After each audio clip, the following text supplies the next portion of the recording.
Imagine millions of businesses competing every day, fighting for customers, fighting for attention, fighting for survival. They improve their products, they lower their prices, they work harder, year after year. Now imagine something different. A company that never enters the battlefield. A company that never fights for customers. A company that rarely appears in headlines. Yet somehow, it profits from every battle taking place above it. It earns when others succeed. It earns when others fail. It benefits from growth, and it survives decline. Not because it built the best product, but because it built the system beneath the products, the invisible layer, the infrastructure layer, the layer everyone depends on. And once a system becomes essential, competition begins to disappear, quietly, gradually, almost invisibly, because the most powerful companies in the modern economy do not compete inside markets. They become the infrastructure that markets depend on, and that changes everything. Throughout history, wealth followed infrastructure. The Roman Empire controlled roads. Industrial magnates controlled railways. Oil tycoons controlled pipelines. Shipping giants controlled ports. The principle was always the same. Control the choke point. Control the flow, control the economy. But physical infrastructure has limits. It requires land, labor, materials, maintenance. Every expansion requires additional effort. Every mile carries additional cost. Scale was powerful, but scale was expensive. Then civilization encountered something new, the digital world, a world where value could move without physical weight. A world where software could scale globally. A world where infrastructure no longer required concrete and steel. The world began migrating, not geographically, digitally. And when that migration began, the rules of power changed forever. The internet did more than connect people. It rewired economics. Products became software. Stores became platforms, services became code, communication became data. The physical world did not disappear, but increasingly, its value became dependent on digital systems.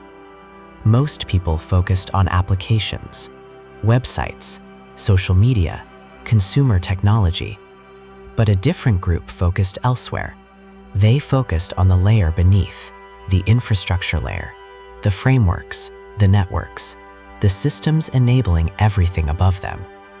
They discovered a powerful principle.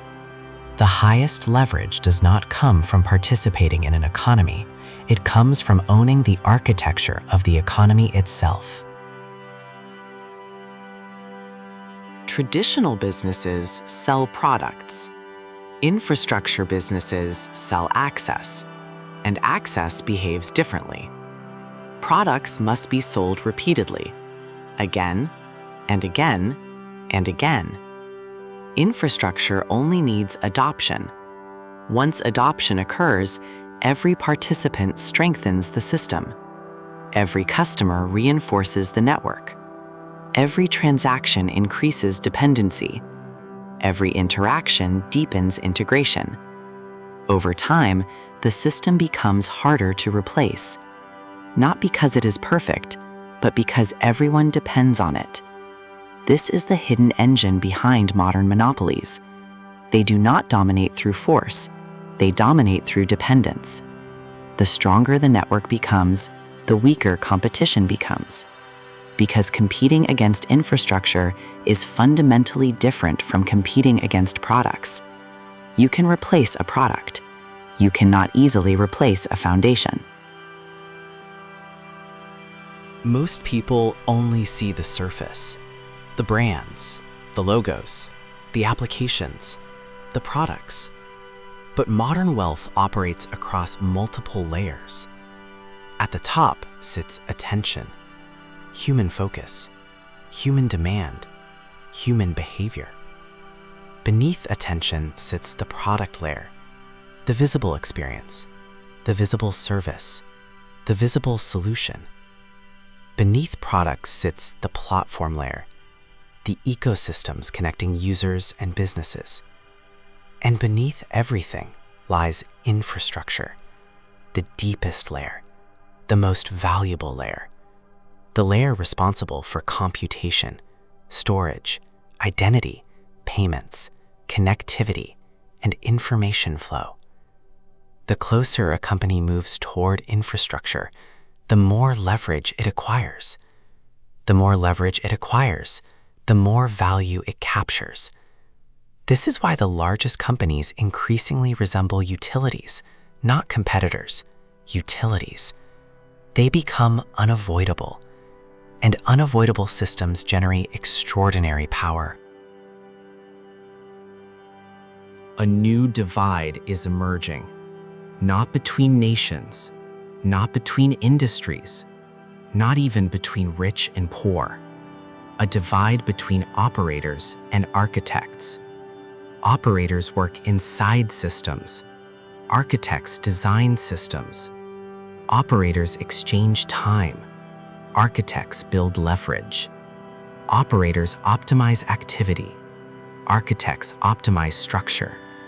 At first, the difference appears small, almost invisible. But systems compound.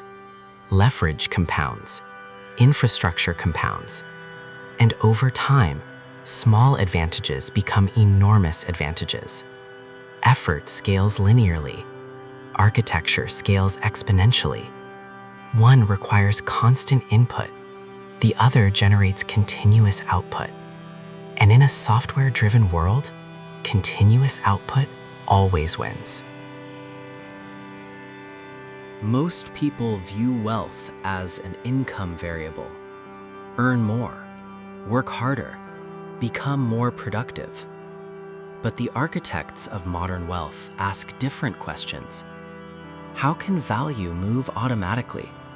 How can access be centralized? How can growth occur without proportional labor?